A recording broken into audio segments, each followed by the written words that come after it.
Hello students, आज अपने इस लेक्चर में ट्रांसपीरेशन या वाष्पोत्सर्जन के एमसीक्यू करेंगे। ट्रांसपीरेशन के साथ साथ अपने एसेंट ऑफ सैप मतलब रसारोहण के भी एमसीक्यू करेंगे। तो सबसे पहला क्वेश्चन है कि transpiration in plants would be most rapid when, मतलब प्लांट्स के अंदर वाष्पोत्सर्जन की दर कब ज़्यादा होती है। तो नीचे अपने पास चार ऑप्शन है। इन चार ऑप्शनों में से अपने देखना है कि अपना आंसर कौन सा होगा। तो अपना आंसर होगा यहाँ पर सेकंड, मतलब एनवायरमेंटल कंडीशन आर ड्राई, मतलब जब वातावरण अधिक शुष्क होगा, मतलब वातावरण में नमी नहीं होगी, तो उस समय वाष्पोत्सर्जन या ट्रांसपीरेशन की रेट क्या होगी, ज़्यादा होगी। सेकंड क्वेश्चन है guttation take place through. Guttation का मतलब है बिंदु स्राव, कि बिंदु स्राव किसके द्वारा होता है।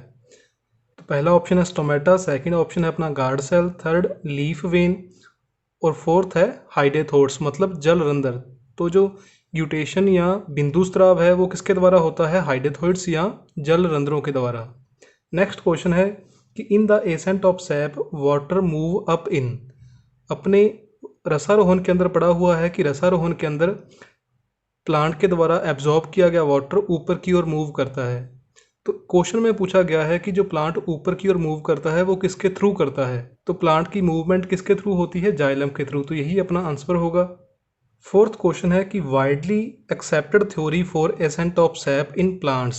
जैसे कि जब अपने एसेंट ऑफ सैप पढ़ा था तो अपने इससे रिलेटेड कई थ्योरियां की थी, लेकिन यहाँ पर पूछा गया है कि वाइडली एक्सेप्टेड मतलब उनमें से सही थ्योरी कौन सी है। तो चार ऑप्शन है। पहली है कि transpiration pull and cohesion theory. तो यही अपने पढ़ा था कि जो वाष्पोत्सर्जन खिंचाव और संसंजन थ्योरी है या सिद्धांत है, यही एसेंट ऑफ सैप या रसारोहण के लिए सर्वमान्य सिद्धांत है। तो यहाँ पर अपना आंसर होगा first, transpiration pull and cohesion theory.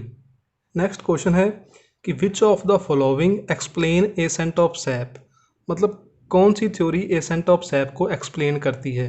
तो वहाँ पर अपने पास अलग ऑप्शन थे, यहाँ पर अपने पास अलग ऑप्शन है। तो ऑप्शन के हिसाब से अपना यहाँ पर आंसर होगा फर्स्ट आंसर डिक्सन पुल, मतलब जो ट्रांसपीरेशन पुल थ्योरी है वो किसने प्रोवाइड की थी, डिक्सन एंड जोली ने। तो यहाँ पर डिक्सन एक साइंटिस्ट का नाम है। नेक्स्ट क्वेश्चन है कि name of the process in which water from plant is lost in the liquid form, मतलब अपने को उस प्रोसेस का नाम बताना है जिस प्रोसेस के थ्रू प्लांट लिक्विड की फॉर्म में वाटर रिलीज करते हैं। तो अपने को पता है कि जो ट्रांसपीरेशन है, ट्रांसपीरेशन के प्रोसेस में तो जो वाटर का लॉस होता है वो होता है भाप की फॉर्म में या वेपर की फॉर्म में, लेकिन जो ग्यूटेशन या बिंदु स्राव है, इस प्रोसेस में जो वाटर का लॉस होता है वो लिक्विड की फॉर्म में होता है। तो अपना यहाँ पर आंसर क्या होगा, ग्यूटेशन या बिंदु स्राव। नेक्स्ट क्वेश्चन है कि which surface of a floating leaf of an aquatic plant contain stomata, मतलब जो एक्वाटिक प्लांट है या जलीय पौधे हैं जिनकी पत्तियां पानी के ऊपर तैरती रहती हैं, उन पत्तियों की कौन सी सतह पर रंध्र पाए जाते हैं या स्टोमेटा पाए जाते हैं। तो अपने को पता है कि जो पत्तियां पानी के ऊपर तैरती रहती हैं उन पत्तियों की जो निचली सतह है, लोअर सरफेस है, वो पानी के टच में रहती है, मतलब वहाँ पर स्टोमेटा नहीं होते। तो इन प्लांट्स के अंदर स्टोमेटा कहाँ पर होते हैं, लीफ की कौन सी सरफेस पर होते हैं, अपर सरफेस पर होते हैं। नेक्स्ट क्वेश्चन है कि name of the instrument which is used for measuring the humidity of air, मतलब हवा के अंदर जो नमी पाई जाती है उस नमी को मापने वाले यंत्र का या इंस्ट्रूमेंट का नाम बताना है अपने को। तो उस इंस्ट्रूमेंट का नाम होता है थर्ड, हाइग्रोमीटर। नेक्स्ट क्वेश्चन है कि name of the pigment other than chlorophylls which might be involved in the opening of stomata by light, मतलब क्लोरोफिल को छोड़कर ऐसा कौन सा पिगमेंट है जो स्टोमेटा ओपनिंग में इन्वॉल्व होता है। तो उस पिगमेंट का नाम है फाइटोक्रोम, मतलब अपना आंसर क्या होगा, फाइटोक्रोम, जो सनलाइट को एब्जॉर्ब करता है और स्टोमेटा ओपनिंग में प्लांट की हेल्प करता है। नेक्स्ट क्वेश्चन है कि the loss of turgor of guard cell result in the of stomata, मतलब यदि गार्ड सेल की टर्जिडिटी या सफीती अवस्था खत्म हो जाएगी, उसका लॉस हो जाएगा, तो स्टोमेटा पर इसका क्या असर होगा। तो अपने को पता है जब गार्ड सेल फ्लैसिड हो जाएंगी या पिचक जाएंगी तो जो स्टोमेटा है वो स्टोमेटा क्या हो जाएंगी, क्लोज हो जाएंगी। तो अपना आंसर यहाँ पर क्या होगा, क्लोजिंग, मतलब the loss of turgor of guard cell result in the closing of stomata. यदि गार्ड सेल फ्लैसिड हो जाएंगी तो स्टोमेटा क्या हो जाएंगे, क्लोज। नेक्स्ट क्वेश्चन है कि name of the instrument which is used for the measuring the rate of transpiration. मतलब ट्रांसपीरेशन को मेज़र करने के लिए अपने किस इंस्ट्रूमेंट की हेल्प लेते हैं। ये अपने कल भी किया था। तो ट्रांसपीरेशन को मेज़र करने के लिए अपने किसकी हेल्प लेते हैं, पोटोमीटर की। अपना आंसर यहाँ पर क्या होगा, पोटोमीटर। नेक्स्ट क्वेश्चन है कि विच इज़ एंटी ट्रांसपीरेंट। एंटी ट्रांसपीरेंट मतलब जो ट्रांसपीरेशन को रोक देते हैं, जो वाष्पोत्सर्जन विरोधी होते हैं। तो 4 अपने पास ऑप्शन है। तो यहाँ पर जो अपना आंसर होगा वो होगा फोर्थ, मतलब बोथ 1 और 3। मतलब जो ABA और फिनाइल मर्क्यूरिक एसीटेट है या फेनिल मर्क्यूरिक एसीटेट है, ये दोनों एंटी ट्रांसपीरेंट का काम करते हैं, मतलब ट्रांसपीरेशन को रोक देते हैं। कौन, ABA और फेनिल मर्क्यूरिक एसीटेट। ABA अपने को पता है, ABA क्या है, एक PGR। और ये जो केमिकल है फेनिल मर्क्यूरिक एसीटेट, ये क्या होता है, एक फंगीसाइड होता है। इन दोनों का यूज़ करते हैं अपने एंटी ट्रांसपीरेंट के रूप में। नेक्स्ट क्वेश्चन है कि if cohesion tension transpiration pull theory is correct and a break in water column should. कि यदि अपने इस थ्योरी को सही माने और जो वाटर कॉलम बनता है, आसंजन और ससंजन बल के कारण जो एक वाटर कॉलम बनता है, वो वाटर कॉलम टूट जाए तो प्लांट पर क्या इफ़ेक्ट पड़ेगा। जैसे अपने उस थ्योरी में पढ़ा था कि ससंजन और आसंजन जो बॉन्ड होता है, मतलब कोहेंशन और टेंशन जो थ्योरी होती है, उसके द्वारा जो वाटर के मॉलिक्यूल्स होते हैं उसमें एक कॉलम बन जाता है, और जिसके कारण जो वाटर है वो ऊपर की ओर मूव करता रहता है। अब ये कह रहा है कि यदि ये कॉलम टूट जाए, मतलब दो वाटर के मॉलिक्यूल हैं, इनके बीच में जो बॉन्ड है वो बॉन्ड टूट जाए तो प्लांट पर क्या इफ़ेक्ट पड़ेगा। तो प्लांट पर क्या इफ़ेक्ट पड़ेगा कि पानी ऊपर की ओर मूव नहीं करेगा, क्योंकि बीच में जो बॉन्ड था वो बॉन्ड टूट गया। तो अब अपने देखना है कि इस ऑप्शन के हिसाब से अपना आंसर क्या होगा। तो सबसे पहला ऑप्शन है कि नो इफ़ेक्ट ऑन लीव्स, तो ये अपना ऑप्शन गलत होगा। सेकंड है कॉजिंग विल्टिंग ऑफ लीव्स, मतलब पत्तियां मुरझा जाएंगी, तो ये अपना आंसर होगा। मतलब जब पानी ऊपर नहीं पहुंचेगा तो पत्तियां क्या हो जाएंगी, मुरझा जाएंगी। नेक्स्ट क्वेश्चन है कि स्टोमेटा आर रेगुलेटेड बाय। तो ट्रांसपीरेशन के अंदर सबसे फेमस क्वेश्चन है, सबसे इंपॉर्टेंट क्वेश्चन है कि कौन सा आयन ट्रांसपीरेशन को रेगुलेट करता है। तो कौन सा आयन करता है, पोटेशियम आयन।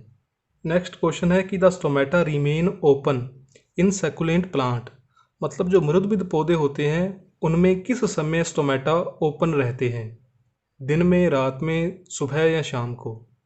तो अपने को पता है जो सकुलेंट प्लांट्स होते हैं या मृदबिद पौधे होते हैं जो रेगिस्तान में पाए जाते हैं, उनमें ट्रांसपीरेशन रेट को रोकने के लिए, कम करने के लिए जो स्टोमेटा हैं वो कब ओपन होते हैं, सिर्फ और सिर्फ रात को। नेक्स्ट क्वेश्चन है कि रीज़न ऑफ ग्लूटेशन इज़, मतलब बिंदुस्राव का क्या कारण है। तो बिंदुस्राव का क्या कारण होता है, रूट प्रेशर या मूलदाब में वृद्धि। अपना आंसर होगा यहाँ पर फर्स्ट, कि रूट प्रेशर या मूलदाब में वृद्धि के कारण कौन सा प्रोसेस होता है, ग्लूटेशन या बिंदुस्राव। नेक्स्ट क्वेश्चन है कि what is effect on transpiration rate if atmospheric pressure is low, मतलब यदि वायुमंडलीय दाब कम हो जाए तो वाष्पोत्सर्जन दर पर क्या प्रभाव पड़ेगा। तो इसके कारण जो वाष्पोत्सर्जन दर है या ट्रांसपीरेशन रेट है वो क्या हो जाती है, इंक्रीज हो जाती है, बढ़ जाती है। नेक्स्ट क्वेश्चन है कि for maintaining the turgidity of guard cell ions and are necessary, मतलब यदि अपने को गार्ड सेल की टर्जिडिटी या सफीती अवस्था मेंटेन रखनी है तो अपने को इनमें से किन की आवश्यकता होती है। तो अपने को किसकी आवश्यकता होती है, पोटेशियम आयन और ATP की। मतलब यहाँ पर अपना आंसर क्या होगा, फर्स्ट, पोटेशियम आयन और ATP। इन दोनों के कारण यदि ये गार्ड सेल के अंदर प्रेजेंट हैं, गार्ड सेल को ये मिलते रहेंगे तो गार्ड सेल क्या होगी, सफीती अवस्था में रहेगी या टर्जिड रहेगी। नेक्स्ट क्वेश्चन है कि when the escape of water take place from the tips or margins of the uninjured leaves it called, मतलब जब अनइंजर्ड लीफ, मतलब ऐसी लीफ जिसमें किसी भी प्रकार की कोई इंजरी नहीं है, उसमें कोई कटाव नहीं है, और उस लीफ के किनारों से या उसके सिरे से जब वाटर का लॉस होता है तो उसे अपने क्या कहते हैं, तो उसे अपने क्या कहते हैं, ग्लूटेशन या बिंदुस्राव। तो इसका आंसर क्या होगा, ग्लूटेशन या बिंदुस्राव। नेक्स्ट क्वेश्चन है कि the main organ involved in transpiration is, तो किस ऑर्गन के थ्रू ट्रांसपीरेशन होता है, तो उस ऑर्गन का नाम क्या है, स्टोमेटा या रंध्र। नेक्स्ट क्वेश्चन है कि loss of water in the form of droplets from leaves is called, मतलब जब पत्तियों से बूंदों के रूप में पानी की कमी होती है तो उसे अपने क्या कहते हैं, उसे अपने कहते हैं ग्यूटेशन या बिंदुस्त्राव। नेक्स्ट क्वेश्चन है कि stomata control the exchange of water vapour only, मतलब ये कह रहा है कि रंध्रों के द्वारा सिर्फ वाटर वेपर को ही कंट्रोल किया जाता है। मतलब इसके कहने का मतलब है कि रंध्रों के द्वारा सिर्फ और सिर्फ ट्रांसपीरेशन या वाष्पोत्सर्जन होता है। तो ये क्या होगा, फॉल्स होगा, क्योंकि स्टोमेटा के थ्रू रेस्पिरेशन और फोटोसिंथेसिस के प्रोसेस में गैसियस एक्सचेंज भी होता है, गैसों का विनिमय भी होता है। अगर ये क्वेश्चन ये होता कि stomata control the exchange of water vapour, तो यहाँ तक यदि क्वेश्चन होता तो ये क्या होता, ट्रू होता, लेकिन जब इसमें ओनली लग गया तो ये क्या हो जाएगा, फॉल्स, क्योंकि स्टोमेटा के थ्रू ट्रांसपीरेशन भी होता है और फोटोसिंथेसिस और रेस्पिरेशन के प्रोसेस में गैसों का विनिमय भी होता है, CO2 और O2 एक्सचेंज भी होती हैं। लास्ट क्वेश्चन है कि stomatal movement does not depend on change in pH of guard cell, कि यदि गार्ड सेल की pH चेंज हो जाए तो स्टोमेटल मूवमेंट पर कोई भी इफेक्ट नहीं पड़ता। तो ये अपना क्या होगा, फॉल्स होगा, क्योंकि pH स्टोमेटल मूवमेंट को कंट्रोल करती है।